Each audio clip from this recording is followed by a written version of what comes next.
Alex. Learning English is hard sometimes. I hear you, Maya. But hey, don't give up. There are actually some fun ways to make it easier. Really? Tell me all about it. Sure. One trick is to surround yourself with English. Watch movies and shows you enjoy in English, even if you need subtitles at first. You'll pick up new words and phrases naturally. Ooh, I love funny movies. Perfect. Plus, there's music. Singing along to English songs can help with pronunciation and rhythm. That sounds fun.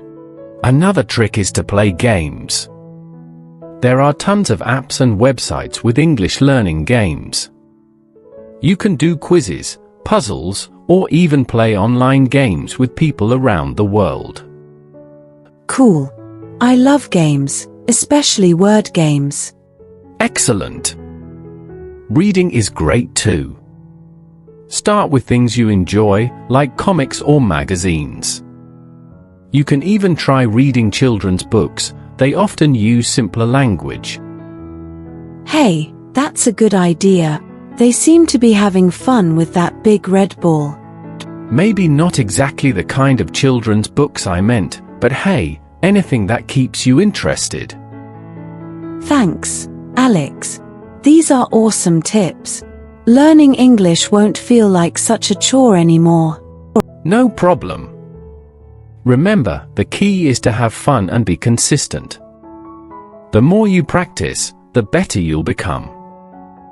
Hey Alex, remember how we were talking about idioms the other day? Sure. Those fun expressions that have a hidden meaning. Exactly. I found a few and I wanted to see if you knew what they mean.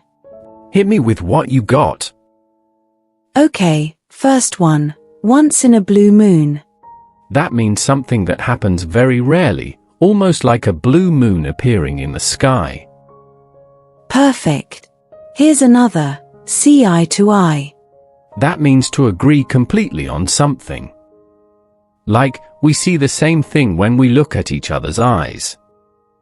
Cool. How about bite off more than you can chew? That means trying to do something that's too difficult for you to handle, like taking a huge bite of food you can't chew comfortably. You're on a roll, Alex. Last one. Cost an arm and a leg. That means something is extremely expensive, so expensive it feels like it cost you an arm and a leg. Yay. You got them all. Nice job finding those idioms, Maya. Learning them can be fun, and they can really spice up your English. I totally agree. Now let's try using them in a sentence. Great idea. How about, I studied all night for the test, but there were still some questions I hadn't even seen once in a blue moon. That sounds perfect. My turn. We finally see eye to eye on what movie to watch tonight. Phew, that test was tough. I think I might have messed up some of the grammar questions. Don't worry too much, Maya. English grammar can be tricky, but there are ways to make it easier to learn. Really? Tell me everything. Sure. How about we turn this coffee break into a fun grammar game? I love games. What kind of game? Okay, first tip, memorize some sentence starters. These can help you build strong and grammatically correct sentences easily. Sentence starters, huh? Like what? For example, there is a good one to start describing things. You can say, there is a book on the table, or there are flowers in the vase. That makes sense. Another trick, learn verb tenses in pairs. Start with present and past tense. If you know I drink coffee in the present, you can easily form the past tense, I drank coffee yesterday. That's a cool way to connect them. Absolutely. Here's a game. I give you a sentence in the present tense, and you change it to the past tense. Ready? Absolutely. Hit me. I go to the park every weekend. I went to the park every weekend. Perfect. Now, how about we practice using comparatives and superlatives? I know those. Comparatives are for comparing two things, and superlatives are for comparing three or more, right? Exactly. Here's another game. I say a sentence with a comparison, and you complete it with the superlative form. Sounds fun. Go for it. You got it. See, Maya? Learning grammar can be fun and interactive.